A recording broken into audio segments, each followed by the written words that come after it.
You hinted at it, but you started out on stage and then you had a little bit of a light bulb moment to get into TV and film. What was that thought process like? Because I've had some friends that have told me that they have enjoyed live action theater, or stage theater more. But it's like you said, more technical. There's more nuance. There's a zooming in on your face, and the nuances of the expression rather than projecting so that the person in the last row can hear you just as well. What was that light bulb and thought process where you're like, okay, I might make this transition? I think it's just curiosity again, right? It's different parts of the same art, right? You're still acting, but it's a different medium. I mean, I say I love that I got to grow up as a theater actor. You know, theater's live; it's alive, and so I feel like you're around, just that instant response, and you can work off of crowds. And one of my first professional gigs was a children's show. It was a tour for a children's show, and I'd have like shows that were like at 9:30 in the morning, and it's you don't bring energy for a room full of kids, like you're not gonna get it back. Like you have to bring it, right? So it really like I'm very grateful that growing up in Virginia, because again there wasn't a lot of TV and film in Virginia when I was growing up. Like it really did. It showed me like, okay, well this is the art form that's available to me, right? So let me immerse myself in what's available to me. And, that was probably about, to the tune of 15 to 20 community theater shows. I tell actors all the time, like, when you don't have to have a job and you don't have to worry about like bills, like, be in the theater, like, be telling stories. Like, that is the best way to learn your craft because you'll realize things that work and the things that don't work. And so that was a big thing for me. Again, doing it in middle school, high school, basically being part of all of those productions. But again, finding my outside of that, whether it was going for my first or second degree black belt. I actually learned how to fly before I could drive a car. Like I became a pilot growing up, and I started flying when I was 14 years old, and like I loved that too. So again, I think it's just kind of been I was an adventure diver too. I'm a scuba diver. So like I don't know.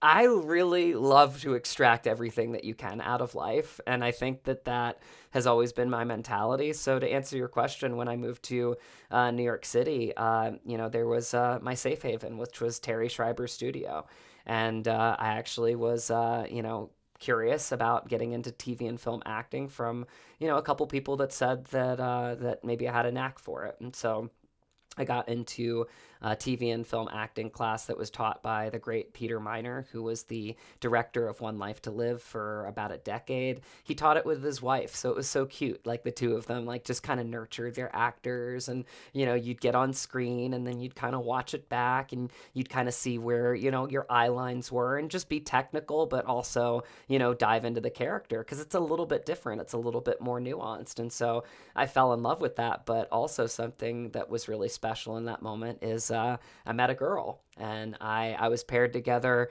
in a breakup scene from Say Anything, the John Cusack movie, right? And we're paired together from the scene where she gives him the pen.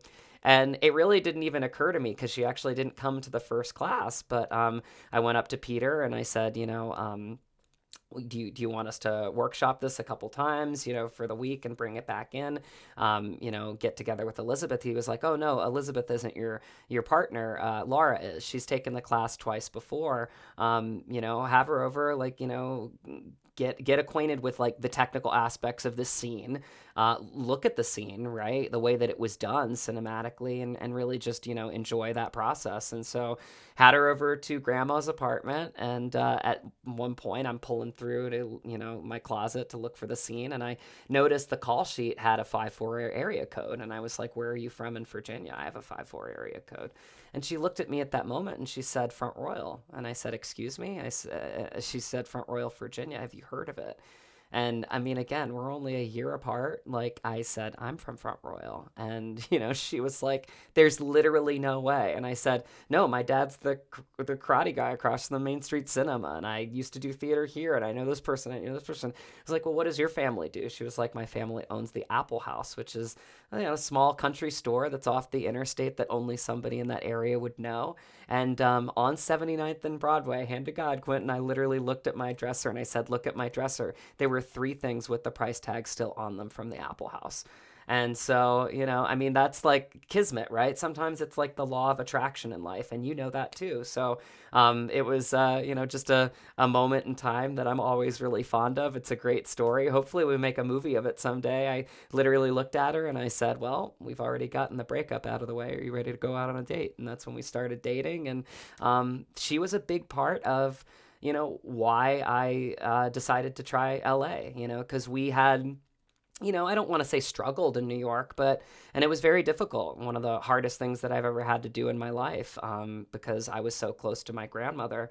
But Terry Schreiber brought me into his office one day. We talked for about a half an hour, and I was up for quite a few Broadway roles and really close to a lot of them, and just missing out, whether it be somebody that had, a TV film credit, or, somebody that was, from a reality show or something like that. And he could just see me starting to get down on myself and not believe in myself. And this is why I say he's a grandfather to me. And I need to give him a call because he's so special. I mean, like, he's just a lover and nurturer of actors, and being in his class for 2.5 years was just such a gift in my life.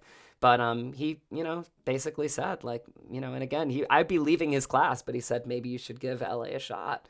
And so, I did. And at the time, I, floated the idea out to Laura, and she was totally gung-ho because another winter in New York, she was like, let's pack the bags. So, we packed her place on 87th and Amsterdam, my stuff on 79th and Broadway. And I think I'd saved up, enough money to, give, a big chunk of it to my grandma to make sure that she was okay, because it was really hard. And we drove across the country, one winter day right after the holidays so we could spend the holidays with our family.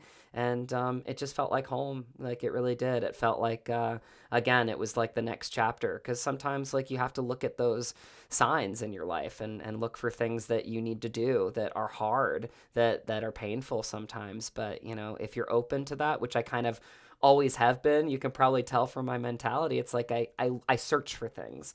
And if something's telling me something, I listen. And this was a time in my life I had met this beautiful girl, and she wanted to give it a shot. And she had a friend that had, a grandfather that was like renting out a house in LA, and he gave us a great deal. And so we stayed with him for 3 months. And he was originally from Brooklyn. He's like this Jewish man making us matzo ball soup, and it was special for me because it made me feel like I was around a grandparent. And I think that was something that I was missing at the time. And of course I was calling grandma left and right. But yeah, those times are just, it's kind of a blur, to answer your question, but I feel like it's always one of those blurs I look fondly at, because I feel like I was open to wherever the path was going to take me, and I was willing to, be open to it. I gotta tell you, okay, so I have so many questions that came from that, but what's going on, guys? If you like that clip right there, you will love the full interview. You can check that out right there. I'll see you on the next video. Oh, and subscribe, because we got a lot of big things coming up in the near future.